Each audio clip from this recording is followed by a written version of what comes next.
இனிமே கண்ணை மூடிட்டு கடலை எண்ணெய் வாங்கலாம்.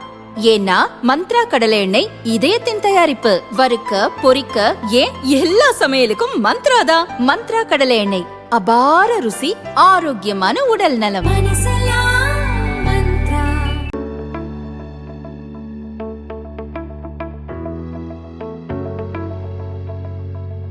பாமகவுக்கு யார் தலைவர் என ராமதாஸ் அவர் மகன் அன்புமணி இடையே ஓராண்டுக்கும் மேலாக மோதல் போக்கு இருந்து வருகிறது.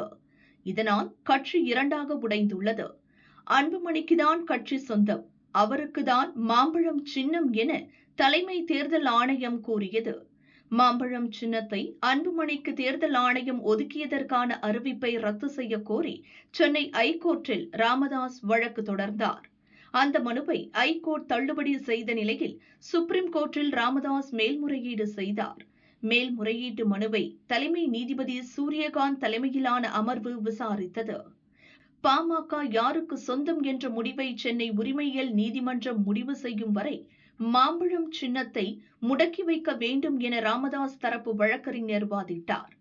தேர்தல் கமிஷனிடம் உள்ள ஆவணங்களின்படி அன்புமணிதான் தலைவர், அந்த அடிப்படையில் எங்களுக்கு தான் மாம்பழம் சின்னம் என தேர்தல் ஆணையம் முடிவு செய்துள்ளது.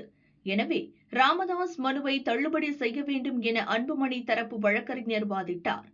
இருதரப்பு வாதங்களை கேட்ட சுப்ரீம் கோர்ட் மாம்பழம் சின்னம் தொடர்பாக ராமதாஸ் தரப்பு சிவில் நீதிமன்றத்தில் புதிய மனு தாக்கல் செய்யலாம் என உத்தரவிட்டது. அந்த மனுவை விசாரித்து அடுத்த 3 நாட்களுக்குள் இறுதி முடிவை உரிமையியல் நீதிமன்றம் எடுக்க வேண்டும் எனவும் சுப்ரீம் கோர்ட் உத்தரவிட்டு வழக்கை முடித்து வைத்தது. இந்நிலையில் சுப்ரீம் கோர்ட் உத்தரவுப்படி சென்னை உரிமையியல் நீதிமன்றத்தில் ராமதாஸ் தரப்பில் மனு தாக்கல் செய்யப்பட்டது. பாமக யாருக்கு சொந்தம் என்ற வழக்கு உரிமையியல் நீதிமன்றத்தில் நிலுவையில் உள்ளது. அந்த வழக்கில் முடிவு தெரியும் வரை மாம்பழம் சின்னத்தை முடக்கி வைக்க வேண்டும் என புதிய மனுவில் ராமதாஸ் கோரிக்கை விடுத்திருந்தார். அந்த மனு இன்று நீதிபதி தர்மபிரபு முன்னிலையில் விசாரணைக்கு வந்தது. மனுவை விசாரித்த நீதிபதி மாம்பழம் சின்னத்தை முடக்கி வைக்க கோரும் வழக்கில் நாளைக்குள் அன்புமணி பதில் மனுவை தாக்கல் செய்ய வேண்டும் என உத்தரவிட்டார். நாளைய தினம் ராமதாஸ் மற்றும் அன்புமணி தரப்பு வழக்கறிஞர்கள் தங்கள் வாதங்களை முன்வைக்கலாம் எனவும் நீதிபதி தர்மபிரபு கூறினார். இந்த வழக்கால் மாம்பழம் சின்னம் முடக்கி வைக்கப்படுமா என்ற பரபரப்பு பாமக தொண்டர்கள் மத்தியில் ஏற்பட்டுள்ளது. அன்புமணி தலைமையிலான பாமக அதிமுகவுடன் கூட்டணி சேர்ந்துள்ளது.